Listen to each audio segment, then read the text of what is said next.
आधुनिक काल शुरू किया है।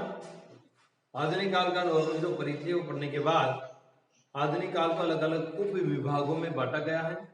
उसमें हम सबसे पहले बात कर रहे हैं भारतेंदु युग। कौन सा युग? सबसे पहले इसमें अपने को कौन सा युग पढ़ना है? भारतेंदु। अब इसमें क्या क्या विशेषताएं वो जान लीजिए आप। आचार्य शुक्ल ने इसे भारतेंदु काल का पहली लाइन तो आपको ये याद करनी है कि भारतेंदु युग को भारतेंदु काल किसने कहा है? आचार्य रामचंद्र शुक्ल ने। आचार्य रामचंद्र शुक्ल ने युग की बजाय अभिधान का भाई काल लगा दिया। आचार्य शुक्ल ने क्या लगा दिया? काल। तो भारतेंदु काल किसने कहा? शुक्ल ने। भारतेंदु काल किसने कहा? शुक्ल ने। ठीक है। अब डॉक्टर नगेंद्र क्या करते हैं? डॉक्टर नगेंद्र ने इसके लिए पुनर्जागरण काल शब्द का प्रयोग किया है। पहले नींद में था, फिर जाग गया। नगेंद्र न से याद रखो, पहले नींद में था, फिर दोबारा पुनर्जागरण मतलब दोबारा जागना, तो दोबारा जाग गया। इस हिसाब से हम ट्रिक के माध्यम से याद कर सकते हैं कि भारतेंदु युग को पुनर्जागरण काल किसने कहा? तो यही से आप याद करना, नगेंद्र ने। किसने कहा? नगेंद्र ने।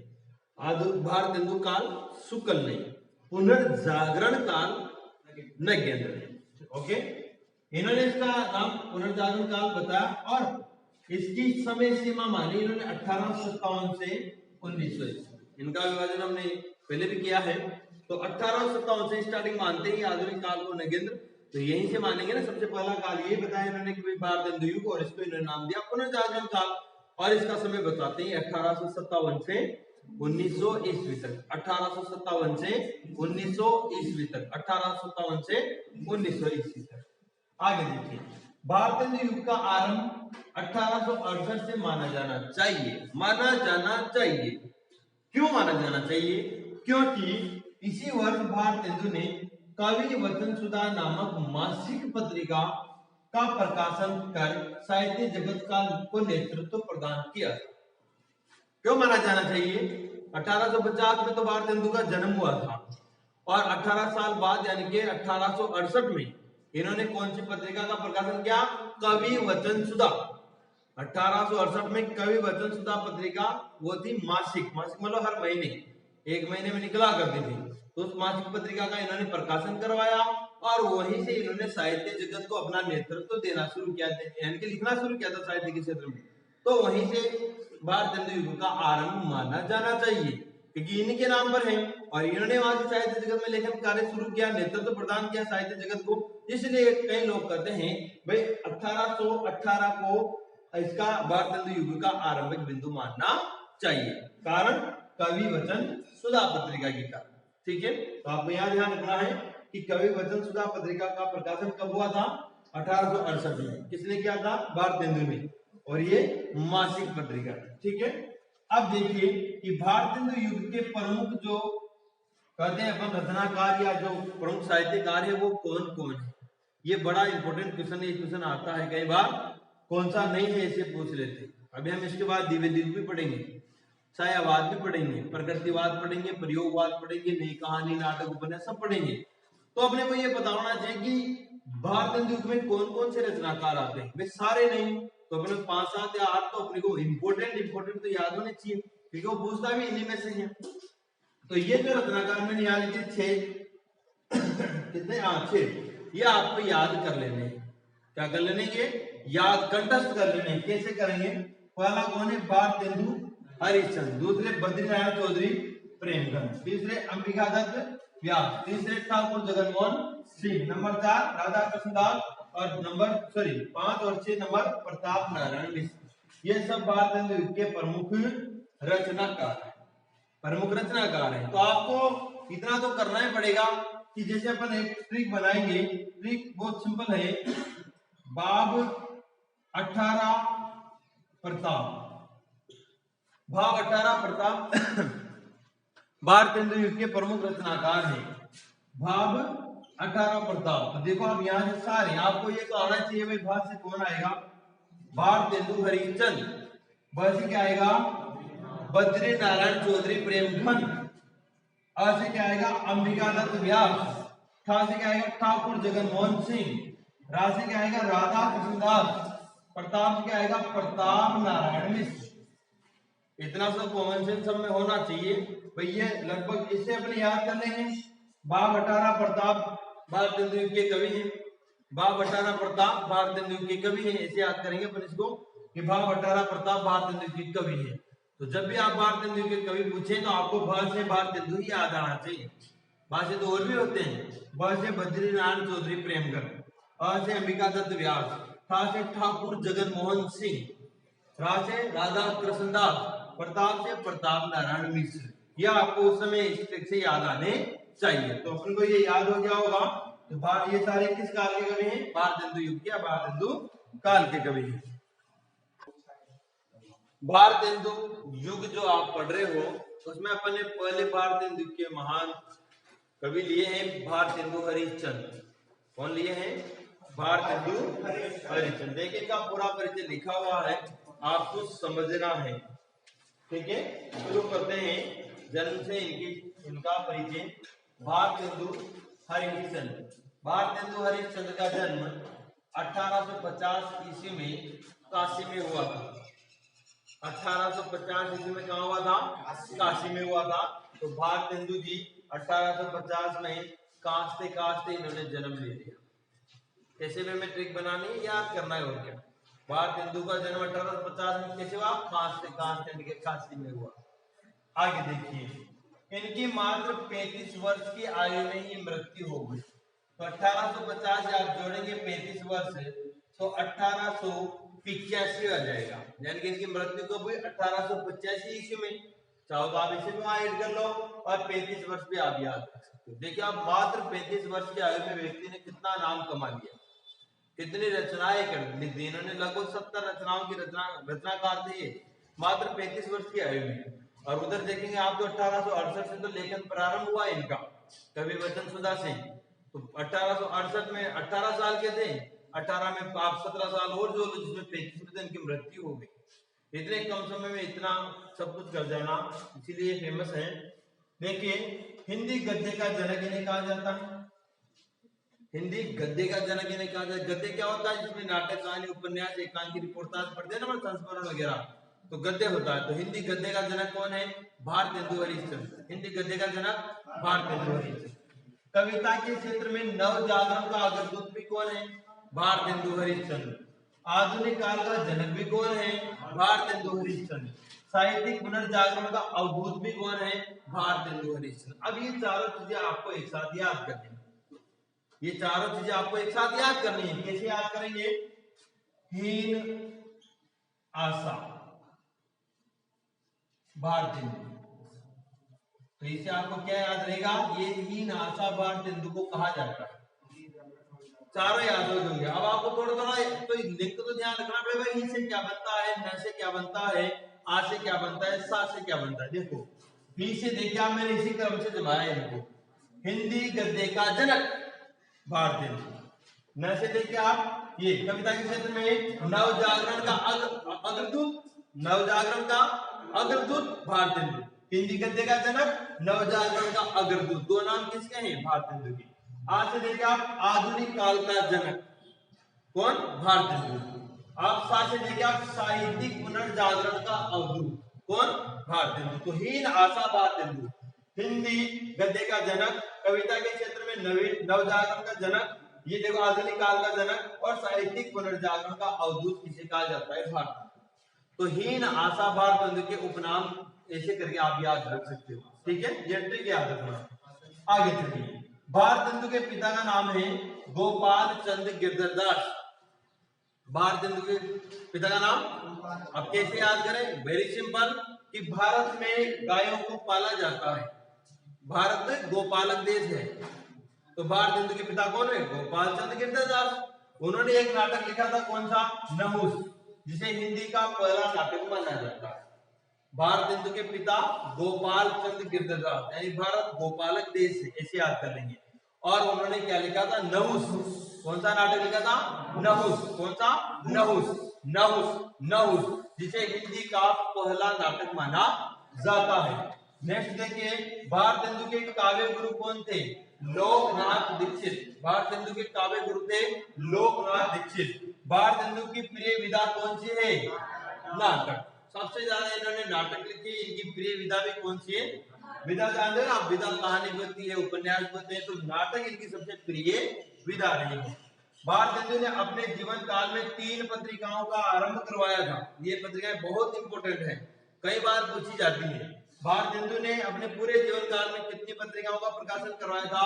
3 पत्रिकाओं का प्रकाशन आरंभ करवाया था। तीनों के नाम लिखिए आप, कवि वचन सुधा, हरिश्चंद्र मैगजीन और ये बाल या बाला बोधिनी। अब तीनों के नाम याद हो और तीनों के सर भी याद होने चाहिए। तो देखिए आप, कवि, हरि और बाला।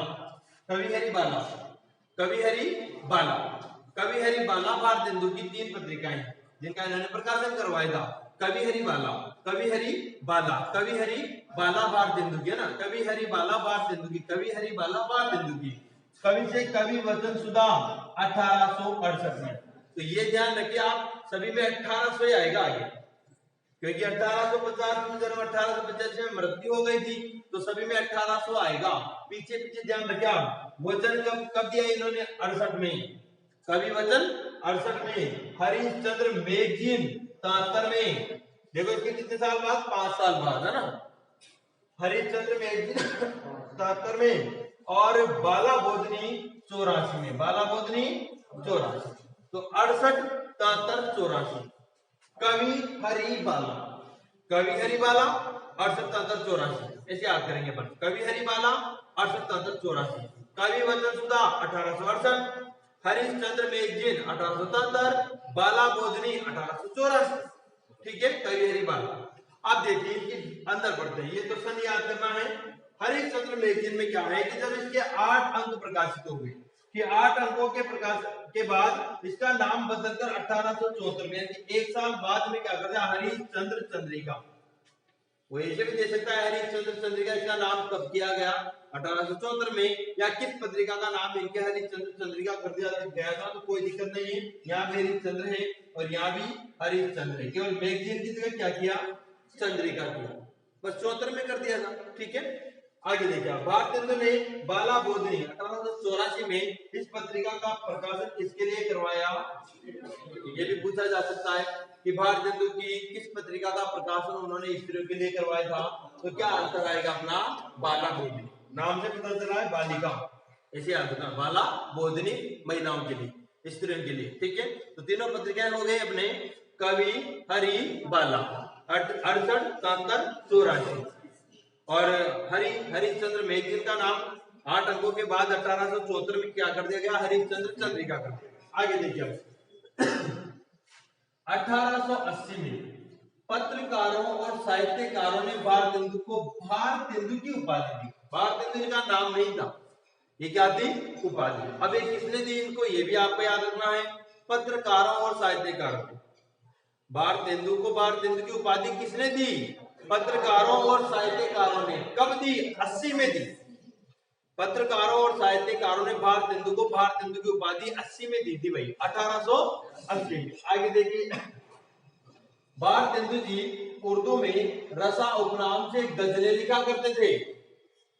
ये उपनाम वाले क्वेश्चन आते हैं भाई अधिकतर, तो कई सारे रचनाकार हैं जो उपनाम से अलग अलग क्षेत्र में लिखा करते थे। तो ये उर्दू में भी लिखते थे, लेकिन किस नाम से? रसा। तो भारत में रस आता है, तो भारतेंदु का दूसरा उपनाम क्या है? रसा। भारतेंदु का उपनाम क्या है? रसा। भारतेंदु का उपनाम क्या है? रसा। तो भारतेंदु उर्दू में रसा उपनाम से क्या लिखते थे? गजलें लिखते थे। अब देखो, काव्य संग्रह, मौलिक नाटक, अनुदित नाटक और निबंध, ये बड़ी टेढ़ी खीर है भाई। बहुत सारे हैं लेकिन ये सारे इंपॉर्टेंट है, क्या करें, याद तो करना ही है। तो सबसे पहले हम याद करते हैं इनके काव्य संग्रह, कोशिश करते हैं। देखो, प्रेम माधुरी, प्रेम प्रलाप, प्रेम तरंग, प्रेम फुलवारी और प्रेम अश्रु वर्णन। प्रेमाश्रु वर्णन, फिर इसके बाद बकरी विलाप, फिर है फूलों का गुच्छा। ये क्या है? काव्य संग्रह। ये भी हमें याद होना चाहिए भाई, ये काव्य संग्रह है और ये भारतेंदु के, ऐसे याद होना चाहिए। अब कैसे याद करेंगे? बहुत ही सिंपल है कि भारतेंदु हरिश्चंद्र कि जो काव्य संग्रह है उनको याद करने के लिए आपको एक तो काम करना पड़ेगा कि 5 प्रेम, 5 तो क्या है प्रेम, देखो प्रेम प्रेम प्रेम प्रेम प्रेम, 5 काव्य संग्रह किस शब्द से शुरू हो रहे हैं, प्रेम। याद तो करने पड़ेंगे आपको पूरे, लेकिन बाद में नहीं भूलोगे आप इस ट्रिक से। 5 तो प्रेम यानी कि प्रेम माधुरी, प्रेम प्रलाप, प्रेम तरंग, प्रेम फुलवारी, प्रेमाश्रु वर्ड, ठीक। अब एक तो बकरी है और एक फूलों का गुच्छा है, तो ध्यान रखें आप कि भारतेंदु, ये ध्यान रखना कि भारतेंदु की बकरी, या आप ऐसे करो कि 5 प्रेम बकरी फूलों का गुच्छा खा गई। 5 प्रेम बकरी यानी कि 5 बार प्रेम से, 5 बार प्रेम से बकरी क्या खा गई, फूलों का गुच्छा खा गई। और वो फूलों का गुच्छा किसका था, भारतेंदु का, कि भारतेंदु के फूलों के गुच्छे को बकरी 5 बार प्रेम से खा गई। शब्दों को मिलाना है अपने को और कुछ नहीं करना है, ऐसे कुछ बनाना पड़ता है। तो 5 प्रेम फूलों का गुच्छा और बकरी खा गई, तो बकरी से बकरी मिला, फूलों का गुच्छा से फूलों का गुच्छा, भारतेंदु के हैं। अब 5 प्रेम है तो आगे प्रेम प्रेम प्रेम तो है सही, पीछे का आपको याद करना है कि माधुरी है, प्रलाप है, तरंग है, फुलवारी है और आंसू है। तो आप ये माधुरी को क्या आ गए, माधुरी को आंसू आ गए, क्या आ गए माधुरी को, कहां पर आए, फुलवारी में, और वो प्रलाप करने लगी, इसी से तरंग खुल गई। ऐसे कुछ भी मिलाकर आप इसे याद कर सकते हैं। तो ये हुए इनकी काव्य संग्रह। तो ट्रिक तो यही रहेगी आपकी, 5 प्रेम बकरी फूलों का गुच्छा खा गई, 5 प्रेम बकरी फूलों का गुच्छा काव्य संग्रह भारतेंदु के, 5 प्रेम बकरी फूलों का गुच्छा काव्य संग्रह भारतेंदु के, ऐसे लिखना हो, 5 प्रेम बकरी फूलों का गुच्छा काव्य संग्रह भारतेंदु के, ठीक है। आगे देखिए, अब इनके मौलिक नाटक याद करने अपने को। पहला है वेदिकी हिंसा हिंसा न भवति, दूसरा है विशस्य विस्मोषदम, तीसरा है भारत दुर्दशा, आगे है चंद्रावली, फिर नील देवी, फिर अंधेर नगरी, फिर प्रेम जोगिनी, सती प्रताप, सती प्रताप अधूरा मौलिक नाटक है। अब प्रेम यहां भी आएगा थोड़ा सा तो आपको ध्यान रखना पड़ेगा, भाई जोगिनी नाटक है, जबकि प्रेम प्रलाप वगैरह ये क्या है, काव्य संग्रह। अब इनको कैसे याद करेंगे, इनके लिए भी अपना एक ट्रिक है कि वे भी, इसकी थोड़ी अलग लगेगी आपको, हाँ जगह नहीं, यहां लिख देता हूं ना, देखो वे भी, ठीक। फिर इसके बाद आता है एक शब्द आपको अलग याद करना पड़ेगा, वाचनी, फिर आपको याद करना पड़ेगा अप्रेस, वे भी वाचनी अप्रेस, याद तो हो जाती है भाई, लेकिन भूल जाते हैं, उसके बाद का जुगाड़ बता रहा हूं। या तो आपको ऐसे एक बार करनी पड़ेगी, एक बार तो करनी पड़ेगी, चाहे 1 घंटा लगे आपको, लेकिन उसके बाद आप ये गांठ बांध लेना नहीं भूलोगे, और जो आप ये क्वेश्चन सोल्व कर दोगे वहां आ जाता है, तो आप बॉसों को पीछे छोड़ दोगे। अगर नौकरी लगनी है तो जहां पर कठिनाई हो वहां टूट पड़ो। कई लोग छोड़ देते हैं यार, मौलिक से याद करा, अनुदित याद करो अलग, निबंध अलग करो, काव्य संग्रह अलग करो, ये पढ़ लेना सारा, फिर वहां आ जाता है कि इनका मौलिक नाटक कौन सा है, अनुदित कौन सा नहीं है, काव्य संग्रह कौन सा नहीं है, तो आपको ये चीज याद करनी। अब इसे देखो आप कि वे भी भाजनी अप्रेस, ये क्या है, अनुदित नाटक, तो अप्रेस याद रखना, ये इनके अनुदित नाटक है, वे भी भाजनी अप्रेस अनुदित नाटक, वे भी भाजनी अप्रेस भारतेंदु के अनुदित नाटक हैं। पूरी लाइन याद करें, सॉरी कौन से, ये ना, ये इसके सामने आ गया, कौन से नाटक है, मौलिक नाटक है, वे भी भाजनी अप्रेस भारतेंदु के मौलिक नाटक है, वे भी भाजनी अप्रेस भारतेंदु के मौलिक नाटक है। कौन से नाटक है, मौलिक। अब देखो वे से आएगा वेदिकी हिंसा हिंसा न भवति, वैसे वेदिकी हिंसा हिंसा न भवति, वी से आएगा विशस्य विस्मोषदम, भा से आएगा भारत दुर्दशा, भारत दुर्दशा, तो दुर्दशा इनका क्या है, मौलिक नाटक है, ध्यान रखना। यहाँ भारत जननी आएगा, ये अनुदित नाटक है, भारत दुर्दशा। च से क्या आएगा, चंद्रावली, नी से क्या आएगा, नील देवी, अ से क्या आएगा, अंधेर नगरी, प्रेम से, सॉरी हाँ प्रे, इसमें ये प्रे रखा है मैंने, प्रे से क्या आएगा, प्रेम जोगिनी, और स से क्या आएगा, सती प्रताप। वेवी भाचनी अप्रेस भारतेंदु के मौलिक नाटक है। वेदिकी हिंसा हिंसा नभोदी विश्व से विस्मोसदम भारत दुर्दशा च से चंद्रावली नी से नील देवी अ से अंधेर नगरी प्रे से प्रेम जोगिनी और स से सती प्रताप अधूरा। ये सब इनके मौलिक नाटक है, रट डालो इनको। आगे देखिए आप इनके अनुदित नाटक। अनुदित क्या है? दुर्लभ बंधु, कर्पूर मंजरी, विद्या सुंदर, सत्य हरिश्चंद्र, भारत जननी, मुद्रा राक्षस, धनंजय विजय और पाखंड विखंडन। ये इसकी भी अपने ट्रिक क्या है, यहां से याद करेंगे अपन कि दुर्लभ, ठीक है लिख लेना, आपको अच्छे लगे तो, नहीं तो आप दूसरी बना लो। दुर्लभ कवि सभा धनप्पा, कटप्पा की जगह धनप्पा याद। दुर्लभ कवि सभा, दुर्लभ कवियों की सभा हो रही थी, उसमें कौन आ गया? धनप्पा। कटप्पा नहीं आया, बीच में कौन आ गया? धनप्पा। दुर्लभ कवि सभा और उसमें कौन आ गया? धनप्पा। तो दुर्लभ कवि सभा धनप्पा ये भारतेंदु के अनुदित नाटक है। दुर्लभ कवि सभा धनप्पा, दुर्लभ कवि सभा धनप्पा, दुर्लभ कवि सभा धनप्पा भारतेंदु के अनुदित नाटक है, भारतेंदु के अनुदित नाटक है। ओके, तो भारतेंदु एक सभा में क्या कर रहे थे? अनुदित नाटक लिख रहे थे। दुर्लभ कवियों की सभा थी तो वो अनुदित नाटक लिख रहे थे और कौन आ गया वहां? धनप्पा आ गया। कटप्पा की जगह कौन आ गया? धनप्पा आ गया। तो देखिए आप देखो, दुर्लभ से क्या बनेगा अपने? दुर्लभ बंधु। ओके, कैसे देखो आप? कर्पूर मंजरी। वी से क्या बनेगा? विद्या सुंदर। स से क्या बनेगा? सत्य हरिश्चंद्र। बा से देखिए आप भारत जननी। यहाँ भारत दुर्दशा तो क्या है? मौलिक नाटक है, जबकि भारत जननी क्या है? अनुदित नाटक। ठीक है, आगे देखिए आप, धन से क्या बनेगा? सॉरी, अरे ये मोचूट यार बीच में, कि दुर्लभ कवि सभा म धनप्पा, दुर्लभ कवि सभा म गुणायो धनप्पा। म से याद करेंगे अपन मुद्रा राक्षस, ये आपको म बीच में जोड़ना है, सॉरी। तो म से आएगा अपने मुद्रा राक्षस, और धन से आएगा धनंजय विजय, और पा से आएगा पाखंड विडंबन। कि दुर्लभ कवि सभा में धनप्पा, दुर्लभ कवि सभा में कौन आ गया? धनप्पा।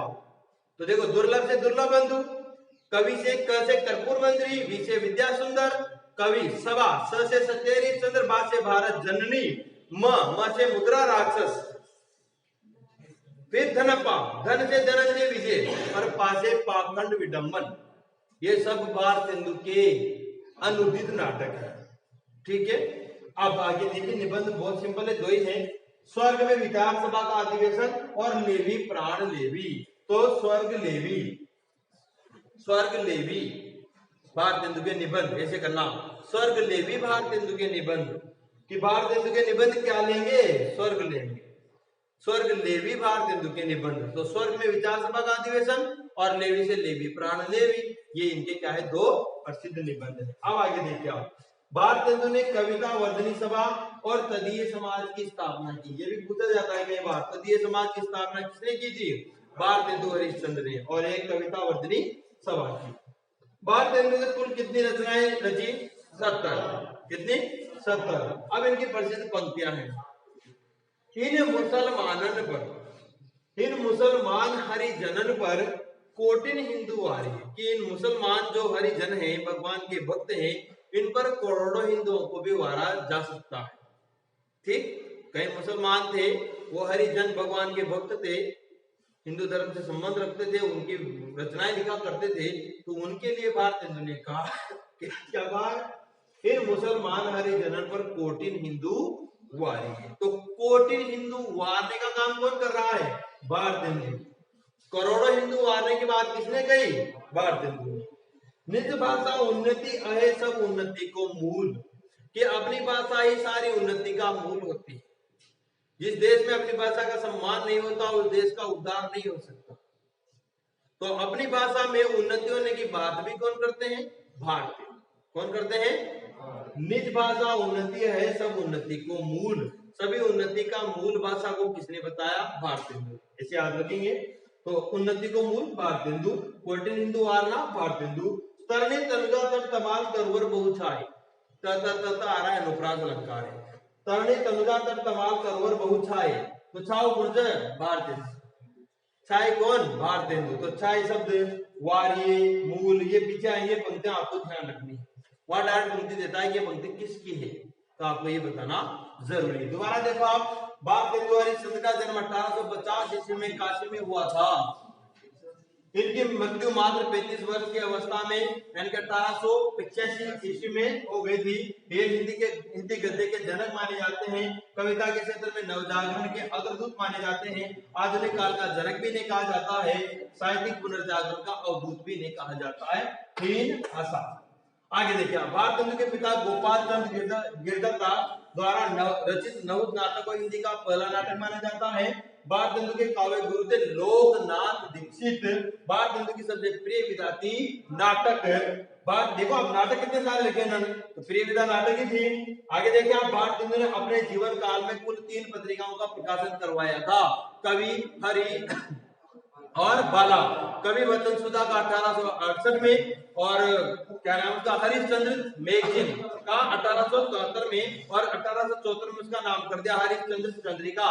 और बाद में लास्ट में बाला बोधनी का प्रकाशन 1884 ईस्वी में, जो स्त्रियों के लिए इन्होंने लिखी थी। आगे देखिए आप, 1880 में पत्रकारों और साहित्यकारों ने इनको भारतेंदु की उपाधि दी थी। भारतेंदु उर्दू में रसा उपनाम से गजलें लिखा करते थे। इनके काव्य संग्रह देखिए आप, 5 बार प्रेम है, फिर बकरी फूलों के गुच्छे को खा जाएगी इनके ना, तो प्रेम माधुरी, प्रेम प्रलाप, प्रेम तरंग, प्रेम फुलवारी, प्रेम मासु, वर्णन, बकरी और फूलों का गुच्छा, ये भारतेंदु के काव्य संग्रह है। ठीक है, आगे देखिए आप, मौलिक नाटक कौन कौन से हैं, तो वेवी वाचनी अप्रेस। ट्रिक क्या है इसकी, वेवी वाचनी अप्रेस।